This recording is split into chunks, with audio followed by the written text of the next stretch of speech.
గౌరవ సభ్యులందరికీ కూడా నమస్కారం అండి. క్వశ్చన్ అవర్ ముందు 10 నిమిషాలు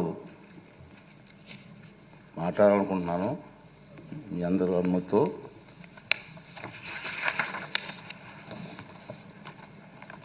సభ్యులందరికీ నమస్కారం. మీ అందరికీ తెలుసు, ఈ 16వ శాసనసభలో సభ్యులైనటువంటి జగన్మోహన్ రెడ్డి గారు 24/6/2024 తేదీన నాకు ఒక లేఖ రాశారండి. ఆ లేఖలో అంతా చూస్తే అభియోగాలు, ప్రేలాపనలు, బెదిరింపులమయం, అంతకంటే ఏమీ లేదు. దానికి తోడు తనకు ప్రతిపక్ష నాయకుడి హోదా అర్హత ఉందంటూ అసంబద్ధ వాదన చేస్తున్నారు. మీరందరూ చూస్తున్నారు టీవీలో దీన్ని. కానీ ఆ లేఖలో ఎలాంటి ప్రత్యేక అభ్యర్థన లేదన్న విషయాన్ని మీరందరూ గమనించాలి. ఈ లేఖ రాసిన కొద్ది రోజుల తర్వాత జగన్మోహన్ రెడ్డి గారు ఆంధ్రప్రదేశ్ హైకోర్టుని ఆశ్రయించారు. హైకోర్టు కూడా వెళ్ళారు. విచిత్రం ఏమిటంటే, తనకు ప్రతిపక్ష నాయకుడిగా ప్రకటించవలసిందిగా శాసనసభ కార్యదర్శిని, స్పీకర్ కార్యదర్శిని ఆదేశించాలని ఆ రిట్ పిటిషన్లో విజ్ఞప్తి చేశారు. జగన్మోహన్ రెడ్డి గారు పిటిషన్ ఇంకా విచారణ అర్హత కలిగి ఉన్నదో లేదో అని నిర్ధారించే దశలోనే ఉంది. ఇంకా రిట్ పిటిషన్ వేసి అర్హత ఉందా లేదా మీకు అని చెప్పి ఆ దశలోనే ఇంకా ఉంది.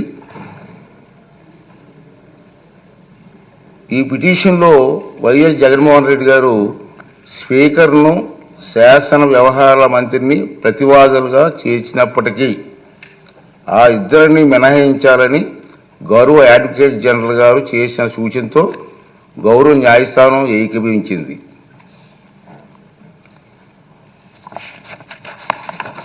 ఈ న్యాయ ప్రక్రియ కొలిక్కి వచ్చే వరకు వేచి చూద్దాం అనుకున్నాను. నేను ఇంకా కోర్టులో పెండింగ్ ఉంది, పెండింగ్ చూద్దాం అనుకున్నాను.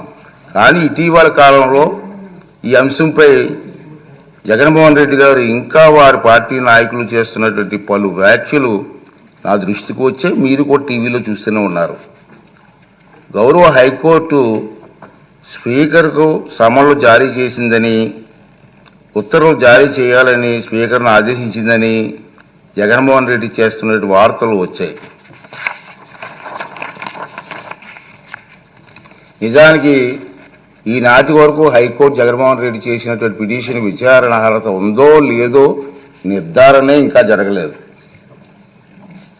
వైఎస్ జగన్మోహన్ రెడ్డి గారు ఈ రకమైనటువంటి తప్పుడు ప్రచారం చేయడంలో ఆశ్చర్యపడవలసిన పనేమీ లేదని నేను అనుకుంటున్నాను.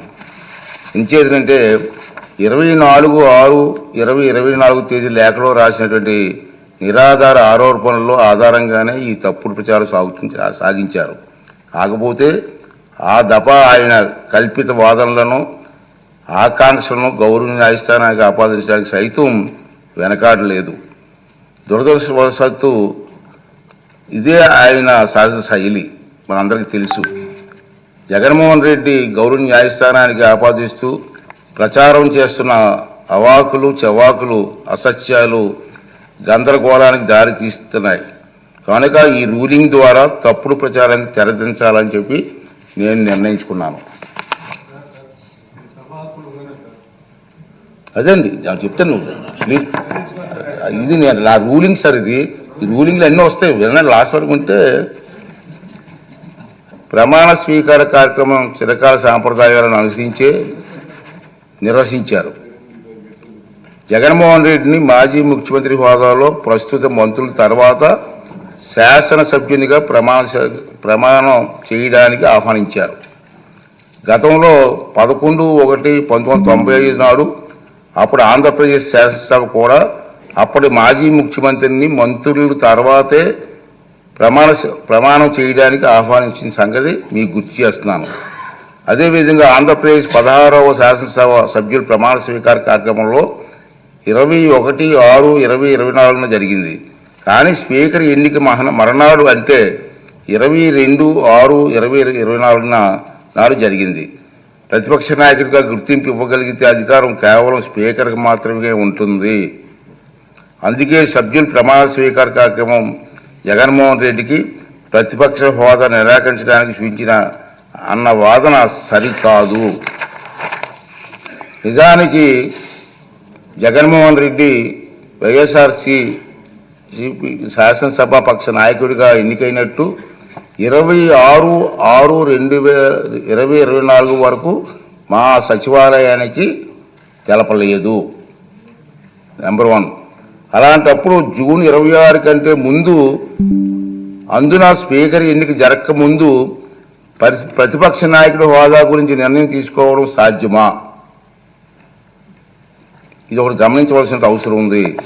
ప్రతిపక్ష నాయకుడి హోదా ఎవరైనా అర్హులా కాదా అనేది కేవలం రాజ్యాంగ సూత్రాలు, కోర్టు తీర్పులు, చిరకాల సాంప్రదాయాల ఆధారంగా మాత్రమే నిర్ధారించగలరు. ఆంధ్రప్రదేశ్ వేతనాల పెన్షన్ చెల్లింపు అనర్హతల తొలగింపు చట్టం 1953లో ప్రతిపక్ష నాయకుడి హోదా ప్రస్తావన ఉంది. ఆ చట్టంలో సెక్షన్ 12B ప్రకారం ఎవరైనా ప్రతిపక్ష నాయకుడి హోదా ఇవ్వాలంటే వారు చట్టసభలో సభ్యులై ఉండాలి. 2, వారు ప్రభుత్వ వ్యతిరేక రాజకీయ పార్టీ సభలో నాయకుడై ఉండాలి. ఇది క్లియర్గా ఉంది. 3, ప్రతిపక్షంలో ఉన్న వారి పార్టీకి అత్యధిక సంఖ్యాబలం ఉండాలి. 4, మరీ ముఖ్యంగా వ్యక్తి సభాపతి ప్రతిపక్ష నాయకుడిగా గుర్తించాలి. ఒకవేళ అత్యధిక సంఖ్యాబలం గల ప్రతిపక్షాలు ఒకటి కన్నా ఎక్కువ ఉంటే పార్టీ హోదాను దృష్టిలో ఉంచుకుని వాటిని ఏదో ఒక పార్టీ నాయకుడిని సభాపతి ప్రతిపక్ష నాయకుడి హోదా కల్పించవచ్చు. ఈ విషయంలో సభాపతి నిర్ణయానికి తిరుగుండదని సెక్షన్ 12B చెబుతుంది.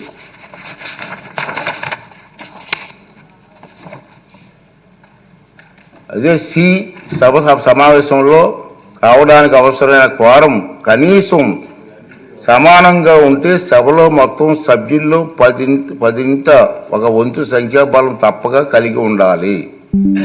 ఈ చరిత్రాత్మక డైరెక్షన్ను పార్లమెంట్లో ఆంధ్రప్రదేశ్ శాసనసభతో సహా అన్ని రాష్ట్రాలు చట్టసభల్లోని పాటిస్తున్నారు. గతంలో ఆంధ్రప్రదేశ్ శాసనసభ స్పీకర్ కూడా ఇలాంటి డైరెక్షన్ను నెంబర్ 56 జారీ చేశారు. ఈ డైరెక్షన్కు మూలాలు రాజ్యాంగం చూస్తే 103, 189(3) అధికారంలో ఉన్నాయి. చట్టసభల నిర్వహణ కనీసం 10 ఒక వంతు సభ్యులు హాజరును వారంగా ఈ అధికారంలో నిర్దేశించారు. ఆంధ్రప్రదేశ్ వేతనాల పెన్షన్ చెల్లింపు అనర్హత తొలగింపు చట్టం 1953 ప్రకారంగా విచక్షణ అధికారాలు వినియోగించే సందర్భంలో స్పీకర్కు మార్గం చూపేది ఈ డైరెక్షనే. ఆంధ్రప్రదేశ్లో 1972-77 మధ్యకాలంలో 5వ శాసనసభను, 1994-99 మధ్యకాలంలో 10వ శాసనసభను ఏ ఒక్క ప్రతిపక్ష పార్టీకి ఎన్నికల్లో కనీసం 10% సీట్లు రాలేదు. కనుక ఎవరికీ ప్రతిపక్ష నాయకుడిగా గుర్తింపు దక్కలేదు. అలాగే 5, 7, 8, 16, 17వ లోక్సభలలోనూ 10% సూత్రాన్ని పాటించడంతో ప్రతిపక్ష నాయకుడిగా ఎవరు గుర్తించి పొందలేకపోయారు. ఇటీవల పొరుగులోనూ ఉన్న తెలుగు రాష్ట్రాల్లో 2021-2019 ప్రతిపక్షంలో ఉండే అతిపెద్ద పార్టీ నాయకుడు ప్రతిపక్ష నాయకుడిగా సభాపతి గుర్తింపు ఇచ్చారు. కానీ కొద్ది నెలల తర్వాత 9/6/2019 తన సభలో ఆ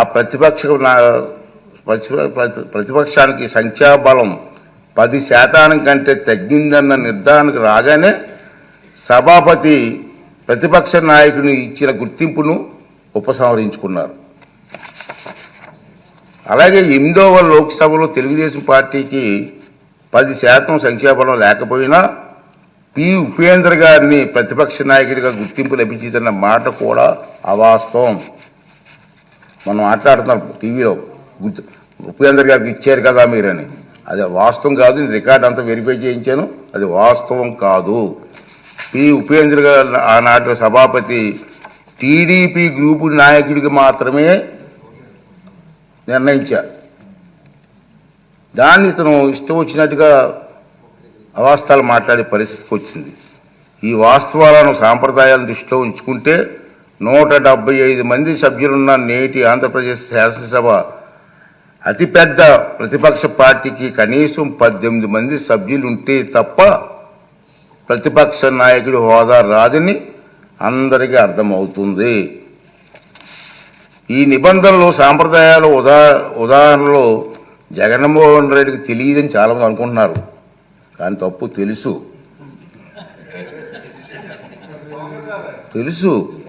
ఎందుకంటే 2019 జూన్ 13న ముఖ్యమంత్రి హోదాలో ఆయన ఇదే సభలో ప్రసంగిస్తూ చెప్పిన మాటలు మనందరం గుర్తు చేసుకోవాల్సిన అవసరం ఉంది.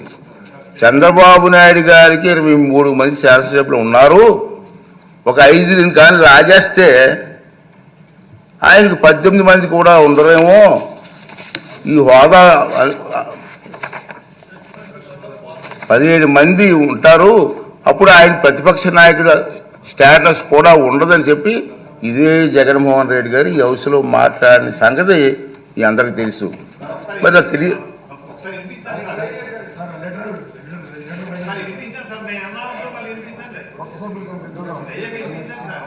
అదే చెప్తాం కదా.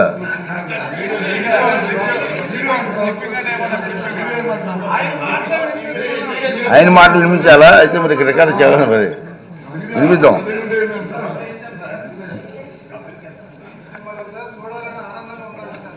అతనే చెప్పారు, నీకు హోదా పోయేదానికి అవకాశాలు ఉన్నాయి. మరి తెలియదనే మాట అది వాస్తవం కాదని చెప్పని అందరికీ అర్థమవుతుంది. ప్రతిపక్ష నాయకుడిగా గుర్తింపు పొందాలంటే సభలో కనీసం 10% సంఖ్యాబలం ఉండాలన్నది నిబంధన గురించి ఆయనకి స్పష్టంగా తెలుసునని సభాముఖంగా ఆయన చెప్పిన ప్రసంగం రుజువు చేస్తుంది. ఇలా కోరి మతిమరుపు తెచ్చుకోవడం మాజీ ముఖ్యమంత్రిగా, మాజీ ప్రతిపక్ష నాయకుడిగా ఆయన హోదాకు తగిన కాదని నా అభిప్రాయం. రాజ్యాంగం సభా నిబంధనల ప్రకారంగా స్పీకర్కు దురుద్దేశాలు ఆపాదించడం సభా హక్కుల ఉల్లంఘన కిందకు వస్తుందని మీ అందరికీ తెలుసు. ఈ పాయింటే. అయినప్పటికీ వైఎస్ జగన్మోహన్ రెడ్డి ఇప్పటి వరకు సాధించిన దుష్ప్రచారాన్ని సంధి ప్రేలాపనలు అంటాను నేను. మా సైడ్ సంధి ప్రేలాపనలు అంటారండి. సంధి ప్రేలాపనలను పరిగణలోకి ప్రేలాపనలుగా పరిగణించి క్షమిస్తున్నాను, సభాపతి హోదాలో క్షమిస్తున్నాను. ఈ ధోరణి ఇలాగే కొనసాగితే భవిష్యత్తులో ఎలాంటి చర్యలు తీసుకోవాలనేది ఈ సభలోని సభ్యుల సమిష్టి విజ్ఞతకు వదిలేస్తున్నాను. రూలింగ్ అవునండి, మీరు సభాపతి చేశారు కదా. ఈ సందర్భంగా మహానుభావుడు శ్రీ నందమూరి తారక రామారావు గారి ప్రజాసేవలో ఉన్నవారికి చెప్పిన తారక మంత్రం గుర్తు చేసుకుందాం. తారక మంత్రం సార్, ప్రజలే దేవుళ్ళు, సమాజమే దేవాలయం. ఈ శాసనసభ ప్రజలు అనేక దేవుళ్ళు నేరుగా ఎన్నుకున్న దేవాలయం. మళ్ళీ ఒకసారి రిపీట్ చేస్తాను, ఈ శాసనసభ ప్రజలు అనే దేవుళ్ళు నేరుగా ఎన్నుకున్న దేవాలయం. ఇది మనకు దేవాలయం లాంటిది. స్పీకర్గా నా బాధ్యత ఈ దేవాలయానికి నేను పూజారిగా పనిచేస్తున్నాను మాత్రమే, అంతే కదండి. దేవుడు తిరస్కరించిన వరాన్ని పూజారి నుండి ఆశించడం ఎంత తప్పు కదండి. దేవుడి నిర్ణయం 11 మంది ఇచ్చాడు, కానీ నేను ఏం చేస్తాను? పూజారికి నేను ఏం చేయగలను?